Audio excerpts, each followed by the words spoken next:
मस्त अशा गरमागरम मालपोळ्यांवरती ना आपण तुपाची धार सोडूयात।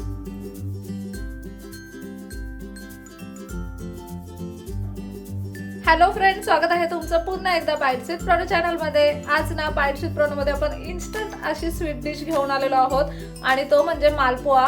अगदी सोप्या पद्धतीने आणि खूप इन्स्टंट पद्धतीने हा मालपोळा आपण आज बनवणार आहोत। चला तर मग अजिबात उशीर न करता लगेचच रेसिपीला सुरुवात करूयात। आता इथे ना मालपोळा बनवण्यासाठी सगळ्यात पहिल्यांदा आपण एक बाउल घेतलाय। बाउल मध्ये एक छोटा कप इतका आपण मैदा घेतलेला आहे। आता ना यामध्ये आपल्याला अगदी किंचितचं असं मीठ टाकायचं आहे। आता ना 1 चमचाभर इतकं दही आपण यामध्ये टाकूयात। 2 चमचाभर इतकी पिठी साखर आपल्याला यामध्ये टाकायची आहे। आता ना हे सगळं मिक्स करून घेऊयात आपण। थोडं थोडं पाणी टाकून ना आपल्याला एक बॅटर तयार करून घ्यायचं आहे।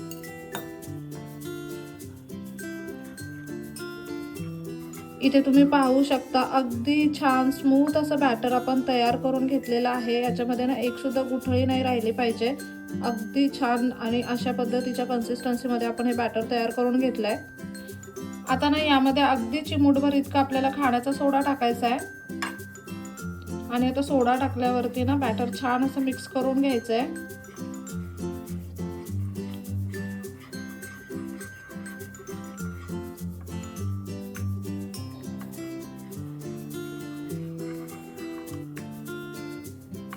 आता ना हे आपलं बॅटर तयार झालेलं आहे। लगेचच आता आपल्याला मालपोळा करून घ्यायचा आहे। आता ना इथे आपण पॅन घेतलाय। आता पॅन मध्ये आपण थोडंसं तेल टाकून घेऊया। तेलाऐवजी ना तुम्ही इथे तूप सुद्धा वापरू शकता। तेल ना सगळ्या पॅनला व्यवस्थित असं पसरवून घेतलंय आपण। छोटा पॅन असेल ना तुमच्याकडे तर शक्यतो तोच घ्यायचा मालपोळा बनवायला। तर ना हे बॅटर आपण वाटीमध्ये घेतलंय आणि हा मालपोळा आपल्याला सोडून घ्यायचा आहे।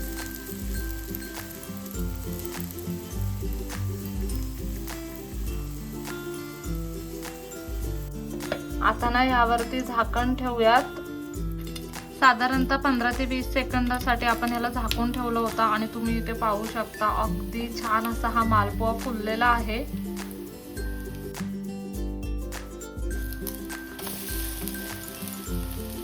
आता ह्याला आपण पलटून घेतलंय आणि दुसऱ्या बाजूने मस्त असं शेकून घेऊयात।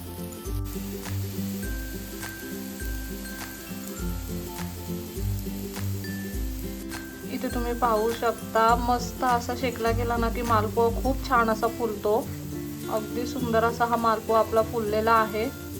दोन्ही बाजूने त्याला आपण अगदी छान असं शेकून घेतलंय।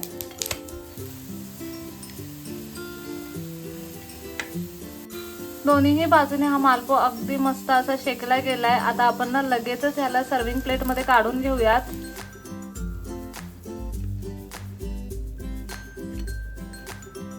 साधारणतः ना फक्त 1 ते 1.5 मिनिटांमध्ये मालपोळा अगदी छान असा दोन्ही बाजूने आलटून पलटून आपण शेकून घेतलाय आणि 1 ते 1.5 मिनिटांमध्ये ना तो अगदी छान असा शेकला सुद्धा जातो।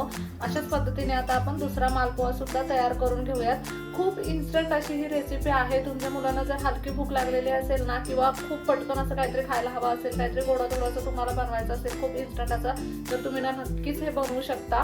आता आपण लगेच दुसरा मालपोळा सुद्धा तयार करून घेऊयात आणि मग टेस्ट करून बघूयात की तो कसा झालाय।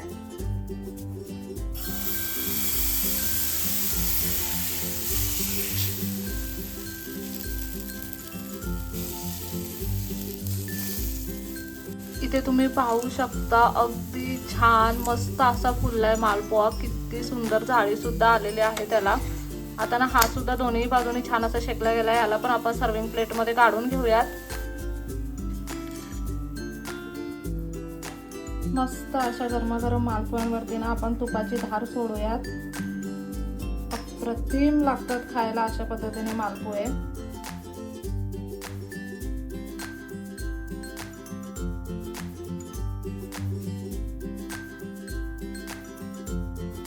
इथे तुम्ही पाहू शकता अगदी गरमागरम असा हा मालपोळा बनवून तयार आहे। किती सोप्या पद्धतीने हा आपण बनवलाय। अगदी ना 5च मिनिटात हे दोन्ही मालपोळे बनलेत असं तुम्ही म्हणू शकता बॅटर बनवण्यापासून। कारण की ना बॅटर पण आपल्याला हे रेस्ट करायला ठेवावं वगैरे लागत नाही, त्याच्यामुळे अगदी इन्स्टंट बनतात। वरून ना मस्तपैकी आपण अशी ही तुपाची धार टाकलेली आहे। बिना आपण जिथे तेल वापरलं तिथे तुम्ही पूर्ण तूप सुद्धा वापरू शकता। आपण ना लगेचच मालपोळा टेस्ट करून बघूयात।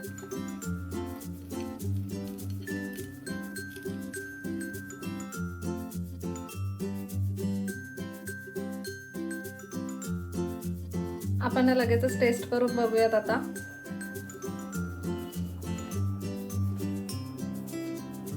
कमाल बनलाय, एवढा भारी शिजला गेलाय आणि तूप इतकं कमाल लागतंय ना ह्याच्यावरती.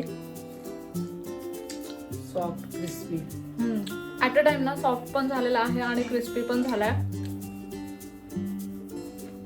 खूपच भारी लागतोय. मुलं जर खाणार असतील ना तर तुम्ही याच्यावरती चॉकलेट सिरप वगैरे टाकून मुलांना देऊ शकता. मुलं किती आवडीने खातील ना.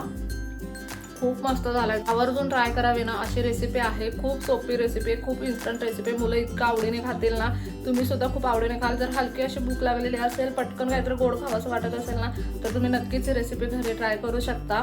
खूप सोप्या अशा रेसिपीने आपण नवीन वर्षाची सुरुवात केलेली आहे. सगळ्यात महत्त्वाचं म्हणजे तर तुम्हाला सगळ्यांना नवीन वर्षाच्या खूप खूप शुभेच्छा. तोपर्यंत आजचा व्हिडिओ कसा वाटला ना मला कमेंट करून नक्की सांगा. चला तर मग नेक्स्ट व्हिडिओमध्ये भेटूया. तोपर्यंत मस्त खा, भरपूर फिरा आणि आनंदी राहा.